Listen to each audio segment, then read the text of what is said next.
अस्सलाम वालेकुम। ऑल आउट में Naseem Rajput Metro One News के तमाम नाजरीन से मुखातब है। अब much awaited Pakistan World Cup squad बिलाखिर एक दिन पहले सामने आ गया और माजी करीब में नाकाम रहने वाले वो तमाम प्लेयर्स ही टीम का हिस्सा दिखाई दिए कि जिनके बारे में तहफ़्फ़ुज़ात का इजहार किया जा रहा था। शादाब खान की मैं बात कर लेता हूँ जो वाइस कैप्टन थे पाकिस्तान क्रिकेट टीम के। ये बातें भी हो रही थी कि शायद वो वाइस कैप्टन नहीं रहेंगे, लेकिन उन्हें वाइस कैप्टन बरकरार रखा गया, वो टीम का हिस्सा भी हैं।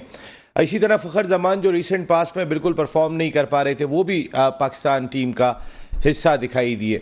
अब बड़ी हलचल रही पिछले 2-3 दिन में अगर head quarter Pakistan cricket board में देखें, क्योंकि जो जायज़ाती कमेटी का इजलास था, जो ख़ास तौर पे chairman PCB management committee Zaka Ashraf साहब ने अपनी सरबराही में तलब किया था, उसमें इंज़मामुल हक शरीक नहीं हुए। उन्होंने रीज़न ये दिया कि निजी मसरूफियात की वजह से वो शरीक नहीं हो सके।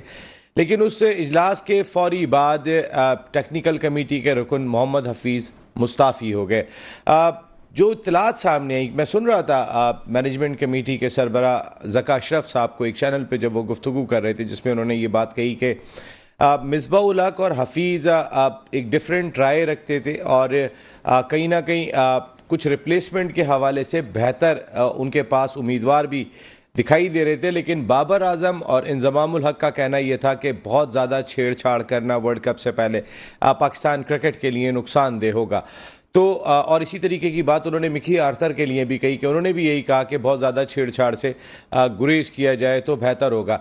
अब जो सूरत हाल थी, अबरारुल हक का बहुत नाम लिया जा रहा था कि अबरारुल हक को होना चाहिए, वो ट्रैवलिंग रिजर्व की सूरत में जा रहे हैं और हम 2 लेग ब्रेक स्पिनर लेके जा रहे हैं। हम आप शादाब के साथ उसामा मीर को भी लेके जा रहे हैं। क्या ये बेहतर नहीं होता कि नवाज लेफ्ट आर्म स्पिनर हो जाते, शादाब आपके लेग ब्रेक हो जाते और साथ में आपके अबरार टीम का हिस्सा होते?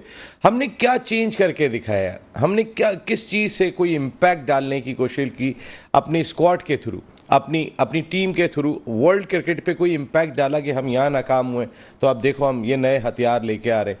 हमने ऐसा कुछ भी नहीं किया। हमने वही किया कि यही हमारे सबसे बेहतरीन क्रिकेटर्स हैं और इनको हमने जो है वो साथ लेके चलना है।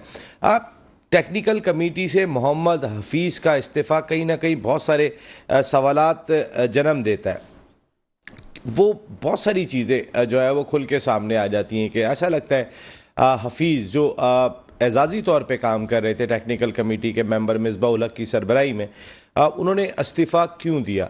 ज़ाहिर एक दिन पहले जायज़ाती कमेटी का इजलास हो रहा है, अगले दिन जिसमें बाबर आजम भी मौजूद थे और अगले दिन जो है वो इत्तलात ये बता रही हैं कि कहीं ना कहीं जहाँ पे हफीज़ ने बहुत सारी चीज़ों पे बात करने की कोशिश की थी तो वहाँ पर उन्हें उस तरीके का रिस्पांस नहीं मिला था। बाबर आजम चूँकि साथ बैठे हुए थे वहाँ पर, वो ख़ासी चीज़ों का दिफा करते हुए दिखाई दिए। एक ये चीज़ भी ज़राए बताते हैं कि हफीज़ को पसंद नहीं आई थी। दूसरी ये कि इतनी इम्पॉर्टेंट मीटिंग थी, आपने वर्ल्ड कप की टीम का अनाउंसमेंट करना है अगले दिन और चेयरमैन सिलेक्शन कमेटी ख़ुद नहीं आए, तो ये भी कि भाई क्या वो इम्पॉर्टेंट ज़्यादा है, हम इम्पॉर्टेंट नहीं है, कुछ इस तरह की फीलिंग्स भी पाई जाती थी। खैर हफीज़ छोड़ के चले गए, लेकिन पाकिस्तान क्रिकेट टीम क्या इम्पैक्ट डालेगी वर्ल्ड कप में, ये हमने ज़रूर देखना है, क्योंकि मोस्टली हम वही क्रिकेटर्स देख रहे हैं कि जो गए थे। नसीम शाह ज़ाहिर अनफिट हो गए, उनको शोल्डर इंजरी हुई है और उसके बाद उनके शोल्डर की सर्जरी होनी है। उनकी जगह हसन अली ने कम बैक कर लिया है। वसीम जूनियर